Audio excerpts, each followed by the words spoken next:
নহওক আমি কৈছোঁ যে আঁঠু কঢ়াইব নালাগিছিল বাংলাদেশীবিলাকে উৎসাহ পাব ইহঁতে নিজৰ মাজত লাগিছে বুলি আজি নামনি অসম আমাৰ হাতৰ পৰা যাওঁ নামনি অসমৰ খিলঞ্জীয়া মানুহৰ অৱস্থা নাইকিয়া হৈছে সেই নামনি অসমত খিলঞ্জীয়া মানুহৰ মাজত মাৰপিট হোৱাটো দুৰ্ভাগ্যজনক আৰু লজ্জাজনক অসমীয়া মানুহে টেলেণ্টবিলাক চিনি নাপায় আমি যে কেঁকুৰা জাতি বুলি কয় কিছুমান কথাত এইবোৰ বস্তু প্ৰমাণ হয় তেখেতে মানুহক সহায় কৰিছে আৰু সেইকাৰণে মই তেখেতক সমৰ্থন জনাইছোঁ বীৰ লাচিত সেনা অসমে সমৰ্থন জনাইছে তেখেতৰ দৰৱ আমিও খাওঁ ময়ো খাইছোঁ তেখেতৰ দৰৱ হৈছে কি এইটো এটা বৃহৎ নেক্সাছ এটা ষড়যন্ত্ৰ হ'ব পাৰে আমাৰ সন্দেহ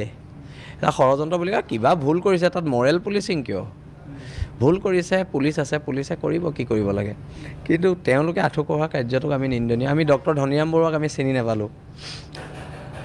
যি সময়ত ধনীৰাম বৰুৱাকতো এটা সময়ত জেলত ভৰাই দিয়া হৈছিলে আৰু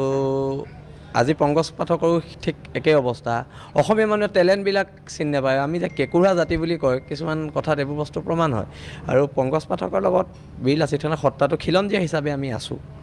আগবাঢ়ি যাওক তেখেতে মানুহৰ কাৰণে কাম কৰক তেখেতৰ দৰৱ আমিও খাওঁ ময়ো খাইছোঁ তেখেতৰ দৰৱ আৰু সকলো মানে নেচাৰেল প্ৰাকৃতিক সকলো দৰৱ আৰু কোনো ধৰণৰ ছাইড এফেক্ট নাই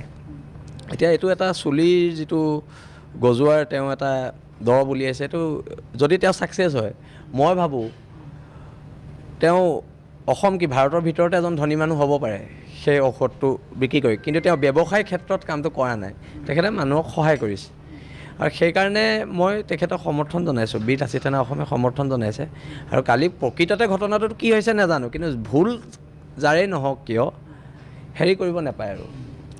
আঁঠু কঢ়াব নাপায় ভিডিঅ'টো যদি মানুহলোকে চালে প্লিজ চেনেলটো ছাবস্ক্ৰাইব কৰিবলৈ নাপাহৰিব